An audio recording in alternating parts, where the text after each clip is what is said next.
नमस्कार, career point में आपका स्वागत है। आज आपको बताने जा रहे हैं टाइम मेंटेनेंस। टाइम मेंटेनेंस का सीरीज जो है 2 पार्ट हो चुका है। अगर अभी आप तक नहीं देखे हैं तो लिंक में जाकर आप उसे देख लें। कैरियर पॉइंट एजुकेशन सेंटर के नाम से चैनल बना हुआ है, उस लिंक में जाकर आप उसका लिंक जो है आप डिस्क्रिप्शन में जाकर देख लें। तो अगर अच्छा लगे तो लाइक करें, सब्सक्राइब करें और अपने दोस्तों के बीच शेयर करें और बेल आइकन को दबाना ना भूलें। तो चलते हैं, शुरू करते हैं टाइम मेंटेनेंस का तीसरा पार्ट। तो तीसरा पार्ट है कंडीशनल वर्ड्स। जानते हैं कंडीशनल वर्ड्स क्या होता है? इसमें कंडीशन छिपा हुआ रहता है, एक शर्त छिपा हुआ रहता है, एक शर्त का बोध होता है। जैसे बहुत सारे कंडीशनल वर्ड्स यहाँ पर दिए हुए हैं, if, unless, till, until, when, event, in case, report, support, provide. और इसके हिंदी भी हम लिख दिए हैं। एक सुविधा के लिए हिंदी भी यहाँ पर हम लिख चुके हैं। तो इसमें शर्त छिपा हुआ है।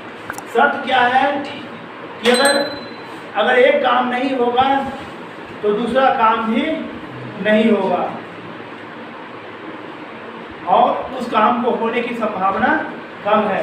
जैसे कहेंगे यदि तुम कठिन परिश्रम नहीं करोगे तो पास नहीं करोगे। यहाँ पर शर्त छिपा हुआ है कि तुम पास करोगे, लेकिन एक शर्त है, उसके लिए कठिन परिश्रम करना पड़ेगा। तो ये जो शर्त बोधक शब्द जो बना रहा है तो कौन सा शब्द जोड़कर बनाया जा रहा है? तो यदि। दूसरा है यदि अगर वह यहाँ नहीं आए, अगर मोहन यहाँ नहीं आएगा तो मैं वहाँ नहीं, तो मैं स्कूल नहीं जाऊँगा। तो यहाँ पर जो है छिपा हुआ है शर्त कि हम स्कूल जाएंगे तभी जाएंगे, लेकिन एक शर्त है, अगर मोहन आएगा तब। तो इसमें अगर नहीं लगा के या यदि नहीं लगा के तो क्या करते हैं, शर्त बोधक शब्द को हम पूरा कर रहे हैं। तो किस शब्द को जोड़कर? यदि नहीं या अगर नहीं। अगर ये शब्द जुड़ जाता है तो उसमें एक ऐसा बोध हो रहा है, ऐसा लगता है कि जैसे इसमें कोई शर्त छिप गया, शर्त छिपा हुआ हो। उसी तरह से बहुत ही, मैं तुम्हें 2000 रुपया दूंगा बशर्ते तुम 1 सप्ताह में लौटा दोगे। तो यहाँ पर भी शर्त है कि मैं 2000 रुपया दूंगा, मैं 2000 रुपया दूंगा बशर्ते, एक शर्त है कि यदि तुम, बशर्ते तुम अगर 1 सप्ताह में लौटा दोगे तब। यानी कि ये बशर्ते शब्द लगा के यहाँ पर एक शर्त बोधक वाक्य बनाया जाता है। तो अब आप इसका जो है स्क्रीनशॉट ले लें ताकि मैं आगे का वीडियो बना सकूं। हाँ, तो आगे टाइम मेंटेनेंस का जो है पार्ट 3 का कंडीशनल वर्ड वाला जो है हम बताने जा रहे हैं कि कंडीशनल वर्ड्स वाले, अगर कंडीशनल वर्ड्स आ जाए तो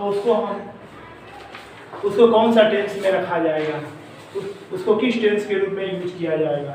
तो यदि किसी सेंटेंस से आने वाले समय के, यानी किसी वाक्य से या सेंटेंस से आने वाले समय के कार्य क्या बोध हो तथा उससे जुड़े हुए, यानी कि उससे, इसमें 2 सेंटेंस रह सकता है, तो उससे जुड़े हुए जो दूसरे सेंटेंस है, तो जो दूसरे इससे जुड़े हुए, यानी पहला सेंटेंस से फ्यूचर टेंस का बोध हो रहा है, या कोई भी पहला से या दूसरा से, कोई भी दोनों में से किसी वाक्य से अगर फ्यूचर टेंस का बोध हो रहा है और सब्जेक्ट के पहले कोई कंडीशनल वर्ड लगा हुआ हो, यानी वही कंडीशनल वर्ड जो अभी कुछ देर पहले दिखाए थे, इफ, अनलेस, ये सब लगा हुआ रहे, तब जिस वाक्य के सब्जेक्ट के पहले कंडीशनल वर्ड लगा हुआ रहता है, यानी तो उस वाक्य को प्रेजेंट इन डेफिनिट टेंस के रूप में प्रयोग करते हैं,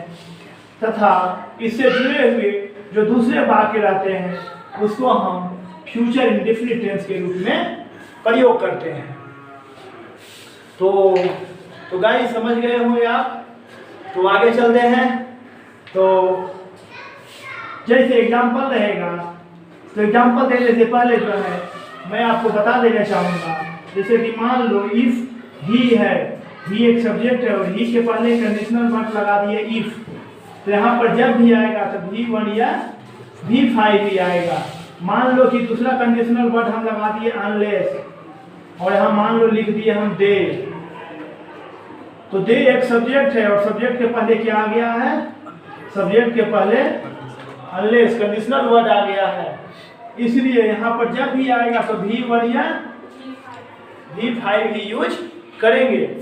यदि दूसरा वाक्य फ्यूचर टेंस में रहेगा तब, यानी दो वाक्य रहेगा, पहला या दो वाक्य रहेगा, यदि पहला या दूसरा वाक्य कोई में भी, या तो पहला वाक्य में या तो दूसरा वाक्य के सब्जेक्ट के पहले यदि कंडीशनल वर्ड वाला शब्द लगा हुआ रहेगा, तो हम जिस वाक्य के सब्जेक्ट के पहले कंडीशनल वर्ड लगा रहेगा उसको हम फ्यूचर इंडेफिनिट टेंस में प्रयोग करेंगे, यानी V1 या V5 सब्जेक्ट के हिसाब से V1 या V5 लगाएंगे।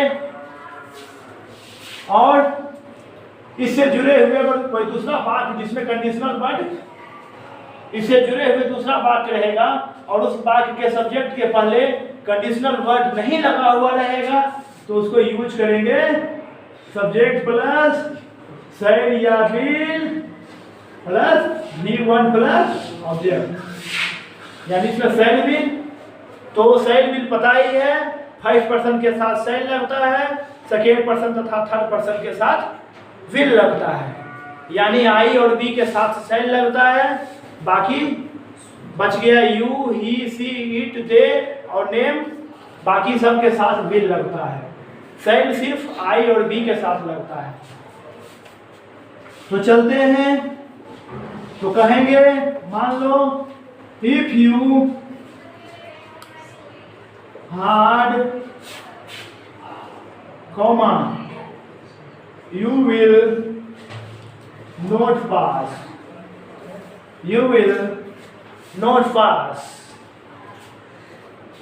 तो अब यहाँ पर चलते हैं, इसमें दो सेंटेंस है, पहला है if you dash hard, यहाँ तक कोमा तक एक सेंटेंस हो गया, और दूसरा सेंटेंस है you will not pass। इसमें दो बाकी है, देख रहे हैं आप लोग, इसमें दो बाकी है।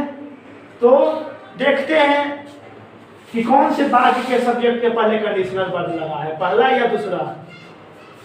तो पहला लगा है यू है ना, यू के पहले क्या रहा है, इफ आ रहा है।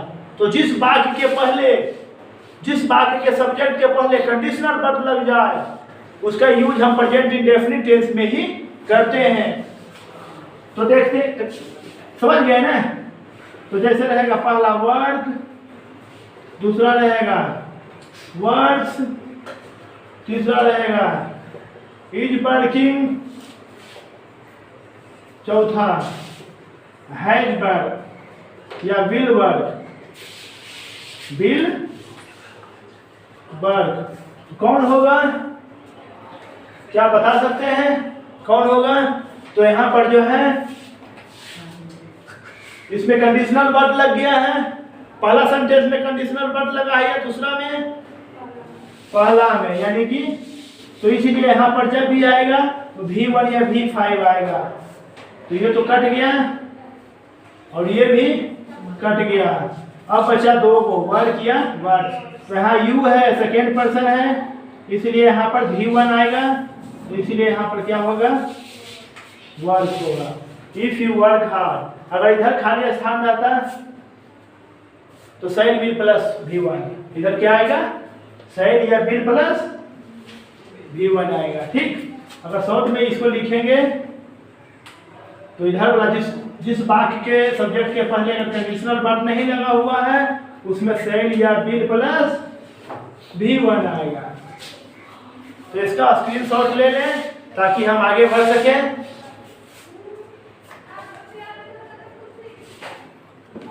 हाँ, तो देखते हैं कुछ कंडीशनल वर्ड के एग्जाम्पल।